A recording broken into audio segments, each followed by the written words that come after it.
Halo semua, perkenalkan nama saya John Van de Mesaragi dengan NIM 2202442007, Prodi Pendidikan Seni Musik Universitas Negeri Medan. Di sini saya akan menjelaskan tentang statistika. Oke, langsung saja. Yang pertama, pengertian dasar statistika.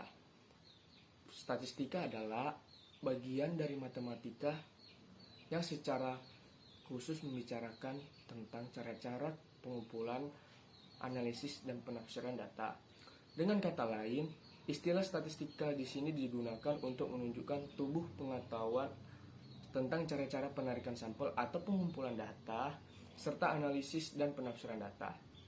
Jadi, statistika adalah ilmu pengetahuan yang mempelajari tentang cara dan aturan pengumpulan, pengolahan, penafsiran, penarikan sampel atau kesimpulan, dan pengambilan keputusan berdasarkan data dan analisis yang dilakukan. Oke, lanjut. Populasi dan sampel. Apa itu populasi dan apa itu sampel?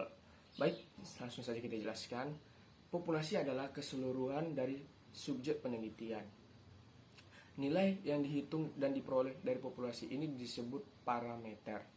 Populasi itu seperti sebuah organisme, sedangkan sampel itu adalah sebagian dari populasi tersebut.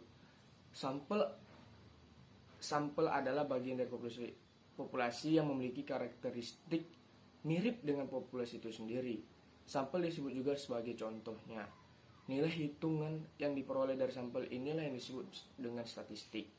Sampel adalah organ.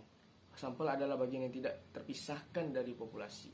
Dan sampel dalam hal ini harus dapat mewakili karakteristik dan keseluruhan populasi. Yang ketiga, lanjut. Teknik pengambilan sampel. Teknik pengambilan sampel dibutuhkan saat kita sedang melakukan penelitian. Teknik pengambilan sampel berhubungan erat dengan populasi atau sampel yang menjadi bagian penting di sebuah penelitian. Dengan penentuan jenis objek penelitian ini, peneliti bisa menentukan metode penelitian yang lebih sesuai dengan kondisi dan kebutuhan. Teknik sampling adalah teknik pengambilan sampel dari populasi. Sampel yang merupakan sebagian dari populasi tersebut kemudian diteliti dan hasil penelitian kemudian dikenakan pada populasinya. Ada dua jenis teknik pengambilan sampel, yaitu sampel acak atau random sampling, dan dikenal juga sebagai probability sampling, dan sampel tidak acak atau random sampling, yang dikenal juga sebagai non probability sampling. Oke, lanjut yang keempat, variabel penelitian dan jenis-jenisnya. Variabel penelitian adalah objek yang menjadi titik perhatian suatu penelitian. Variabel penelitian terdiri dari variabel terikat, variabel bebas, variabel moderator, variabel kontrol, dan variabel antara atau intervening.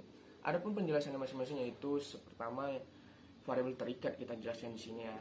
Variabel terikat adalah variabel respon atau output. Variabel terikat atau dependen ini disebut juga adalah variabel yang dipengaruhi atau menjadi akibat karena adanya variabel bebas. Variabel terikat tidak dimanipulasi, melainkan diamati sebagai variasinya sebagai hasil yang dipradugakan berasal dari variabel bebas. Baik, yang kedua lanjut, variabel bebas. Oke, variabel bebas ini adalah variabel yang diduga sebagai sebab munculnya variabel terikat. Variabel bebas sering disebut juga variabel stimulus, prediktor, atau antecedents. Variabel bebas adalah variabel yang mempengaruhi atau menjadi sebab perubahannya atau timbulnya variabel terikat. Variabel bebas biasanya dimanipulasi, diamati, dan diukur untuk diketahui hubungannya dengan variabel lain. Oke, yang ketiga, variabel moderator. Variabel moderator merupakan variabel antara, yaitu adalah sebuah tipe khusus variabel bebas, yaitu variabel yang bebas sekunder yang diangkat untuk menentukan apakah ia mempengaruhi hubungan antara variabel bebas dan variabel bebas primer dan variabel terikat. Variabel moderator adalah faktor yang diukur, dimanipulasi, atau dipilih peneliti untuk mengungkap apakah faktor tersebut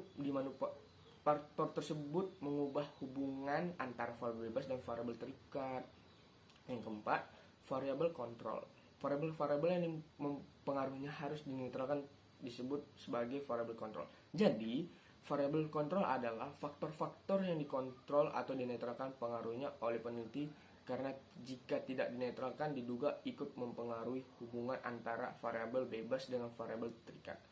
Variabel kontrol berbeda dengan variabel moderator. Oke, yang terakhir 5, variabel intervening, yaitu apabila suatu variabel yang ingin diketahui pengaruhnya terhadap variabel terikat ternyata tidak dapat diamati atau diukur karena terlalu abstrak, maka variabel tersebut biasanya dipandang sebagai variabel antara atau intervening. Jadi variabel antara atau intervening ini adalah faktor yang secara teoretik mempunyai pengaruh terhadap variabel terikat, tetapi tidak dapat dilihat sehingga tidak dapat diukur dan dimanipulasi. Oke, kita lanjut penyajian data dalam tabel distribusi frekuensi. Data yang disajikan dalam bentuk tabel atau daftar akan lebih mudah dibaca dan dipelajari. Salah satu bentuk tabel yang paling umum digunakan adalah tabel distribusi frekuensi. Data kuantitatif dengan ukuran data yang cukup besar atau lebih besar dari 30 dapat dibuat menjadi beberapa kelompok. Jika data sangat besar dan kita menggunakan tabel distribusi frekuensi tunggal, maka akan diperoleh tabel distribusi yang panjang. Oleh karena itu, data tersebut perlu dikelompokkan dalam kelas-kelas sehingga diperolehlah tabel distribusi frekuensi kelompok. Oke, lanjut ukuran pemusatan data. Baik, ukuran pemusatan data di sini adalah pengertiannya sembarang ukuran yang menunjukkan pusat segugus data yang telah diurutkan dari yang terkecil sampai terbesar atau sebaliknya dari yang terbesar sampai terkecil. Salah satu kegunaan dari ukuran pemusatan data adalah untuk membandingkan dua populasi atau contoh, karena sangat sulit untuk membandingkan masing-masing anggota populasi atau anggota data contoh. 2. Nilai ukuran pemusatan data ini dibuat sedemikian sehingga cukup mewakili seluruh nilai pada pemusatan data yang bersangkutan. Yang ketujuh, ukuran penyebaran data. Apa itu ukuran penyebaran data? Yaitu ukuran penyebaran data adalah suatu ukuran yang menyatakan seberapa besar nilai data yang berbeda atau bervariasi dengan nilai ukuran pusatnya atau seberapa besar penyimpangan nilai-nilai data dengan nilai pusatnya. Jenis ukuran penyebaran data seperti antara lain range, yaitu selisih antara nilai terbesar dengan nilai terkecil. Yang kedua, varians atau ukuran seberapa jauh penyebaran data dari nilai rata-ratanya. Yang ketiga, standar deviasi atau akar dari varians atau nilai statistika yang digunakan untuk menentukan bagaimana penyebaran data dalam satu sampel dan melihat beberapa dekat data tersebut dengan mean atau rata-rata dari sampel tersebut. Oke. Baik, selanjutnya yaitu uji normalitas dan uji homogenitas. Uji normalitas digunakan sebagai syarat atau asumsi dari berbagai uji parametris. Misalnya uji regresi, uji ANOVA, uji ANCOVA, uji MANOVA, uji independent test, dan sebagainya. Uji normalitas pada berbagai uji yang kita sebut tadi tentu berbeda caranya dan berbeda juga apa yang diuji. Misalnya pada uji regresi linear berganda, yang diuji normalitas adalah residual. Pada uji independent test yang diuji adalah variabel terikat per kelompok. Sedangkan pada uji Pareto test yang diuji adalah selisih antara dua data yang berpasangan. Untuk lebih detail, mari kita baca artikel-artikel yang kita cari di internet. Sedangkan uji homogenitas berbeda dengan uji normalitas, meskipun sama-sama digunakan sebagai syarat dalam uji parametris. Maka uji homogenitas tidak selalu digunakan. Uji homogenitas hanya digunakan pada uji parametris yang menguji perbedaan antara kedua kelompok atau beberapa kelompok yang berbeda subjeknya atau sumber datanya. Oleh karena itu, uji homogenitas ini diperlukan sebagai asumsi dari uji independen tes dan uji ANOVA. Sebagai pada uji regresi linear, homogenitas tidak dapat diperlukan sebagai syarat sebab uji regresi linear tidak menguji perbedaan antara beberapa kelompok. Oke, selanjutnya uji reliabilitas dan uji daya beda. Apa itu uji reliabilitas? Uji reliabilitas ini digunakan untuk menguji apakah instrumen yang digunakan reliable apabila terdapat kesamaan data dalam waktu yang berbeda. Teknik pengujian reliabilitas ini menggunakan teknik analisis yang sudah dikembangkan oleh Alpha Kronbach. Pada ujian reliabilitas ini, X dinilai reliable jika lebih besar dari 0,6 atau yang dirumuskan dari Ghazali pada Profesor Ghazali. Oke, yang terakhir yang terakhir 10. Uji hipotesis atau uji T. Untuk menguji hipotesis yaitu pengaruh antara variabel bebas terhadap variabel terikat, maka dilakukan uji T atau sama dengan taraf signifikansi dua arah pada sederajat 0,05. Kriteria pengujian manual. Pertama, H0 diterima jika T hitung lebih kecil dari T tabel. H0 ditolak jika T dihitung lebih besar dari T tabel. Kriteria pengujian melalui SPSS. H0 diterima jika sig probabilitas lebih besar dari 0,05 dan H0 ditolak jika sig probabilitasnya lebih kecil dari 0,05. Sekian dan terima kasih. Baik, di sini saya akan menjelaskan dan mempraktikkan salah satu bahan atau materi dari ukuran pemusatan data. Oke, yaitu salah satu contohnya soalnya itu yaitu rata-rata. Rata-rata hitung atomi untuk data tunggal. Contohnya, hitunglah nilai rata-rata dari nilai ujian matematika kelas 3 SMU berikut ini. Itu 2, 4, 5, 6, 6, 7, 7, 8, dan 9. Maka jawabannya seperti ini. Sigma Z sama dengan sigma Z per N sama dengan, itu semua datanya dijumlahkan seperti 2 tambah 4 tambah 6 tambah 5 tambah 6 tambah 6 dan seterusnya per 10. Kenapa 10? Ini karena jumlah data semua. Seperti kita kira 2, 4, 5, 6. Ada jumlahnya semua, totalnya 10 data. Jadi maka hasilnya 61 per 10. Jadi hasilnya 6,1. Sekianlah jawabannya. Keterangannya dan tanda sigma ini itu artinya lambang penjumlahan semua gugus data pengamatan. Oke. Yang kedua, mempraktikkan salah satu bahan atau materi dari ukuran penyebaran data. Baik. Di sini ada soal yaitu tentukan simpangan rata-rata dari data 4, 6, 8, 5, 4, 9, 5, dan 7 kan. Baik, langsung kita jawab.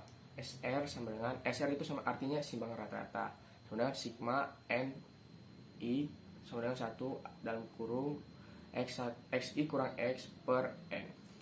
Maka hasilnya 4 dikurang 6 ditambah 6 dikurang 6 untuk kurung ditambah 8 dikurang 6 kurung tambah 5 dikurang 6 kurung 4 dikurang 6 kurung tambah 9 kurang 6 tambah 5 kurang 6 tambah 7 kurang 6 per 8. Kenapa bisa 8? Karena jumlah datanya berjumlah 8. Maka hasilnya 2 tambah 2 ditambah 0 tambah 2 tambah 1 tambah 2 tambah 3 tambah 1 tambah 1 per 8. Jadi hasilnya 12 per 8. Dan hasilnya 1,5. Jadi simpangan rata-ratanya adalah 1,5. Oke.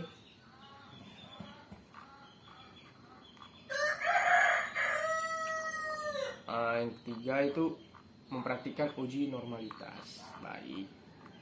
Seandainya sini ada contoh soal.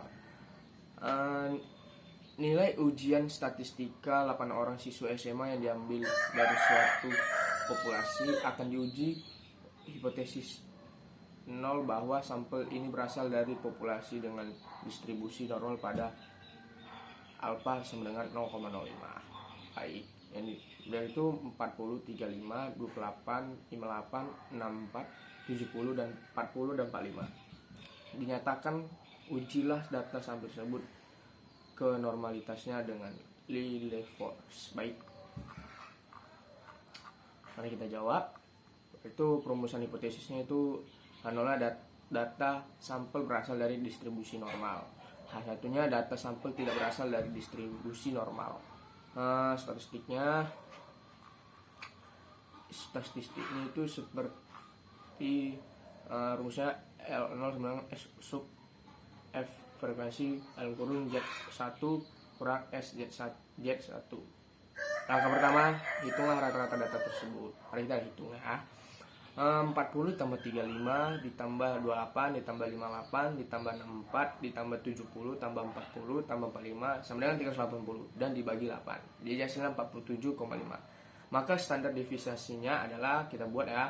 X1-nya 40, X1-2-nya 1600, X1-nya 35, X1-2-nya XI-nya 1225 dan maka seterusnya. Maka kita dapatlah totalnya XI1-nya 380 dan XI2-nya 19.592. Maka kita cari hasilnya dengan rumus S sama dengan akar N sigma XI pangkat 2 dikurang sigma XI pangkat 2 per N kurang N1. Oke, hasilnya maka kita langsung masukkan S akar 8 dalam kurung 19.592 dikurang 380 pangkat 2 per 8 kurang 8 kurang 1. Jadi hasilnya 156.738 dikurang 144.400 per 8 kali 7. Itulah hasilnya ya guys. Oke, yang terakhir mempraktikkan uji homogenitas. Yang keempat, pertama itu ada soal menghitung rata-rata hitung atau S dan S untuk setiap sampel yang dipilih. Sampel yang dipilih adalah seperti kita tengok di gambar ini. Kode persyaratannya nomor 1 itu kode respondennya A, X-nya 71 dan X2 angka 2-nya 55.041. Jadi diketahui sigma X-nya 395 dan sigma X angka 2-nya 26.469. Maka kita cari sigma X per N sama dengan 395 per 6, jadi 65,83. Jadi kita cari S, yaitu sigma X akar sigma X pangkat 2 dikurang 2X pangkat 2 per N kurang 1. Jadi hasilnya 26.469 kurang 395 pangkat 2 per 6 per 5. Jadi hasilnya sama dengan akar 26.469 dikurang 26.4,167 per 5. Jadi hasilnya akar 92,9666. Hasilnya itu 9,6416. Jadi kita menghitung tabel selanjutnya yang di S1 dan S2, S3, S4, S5 dan S6. Dapatlah X-nya yang pertama 65,83, 62,5, 61,3, 61,17, 65,83 68,33 dan itu dikalikan. Jadi masukkan ke rumusnya, itu langsung terakhir menghitung x nya itu n sigma x pangkat 2 kurang sigma x pangkat 2 sama dengan 6 kali 24.745,56 dikurang 384,99 pangkat 2. Jadi hasilnya itu 148.473,36 dikurang 148.217,3 bagi 30. Sekian hasilnya. Dan terakhir memperhatikan uji T. Seperti ada gambar berikut ini.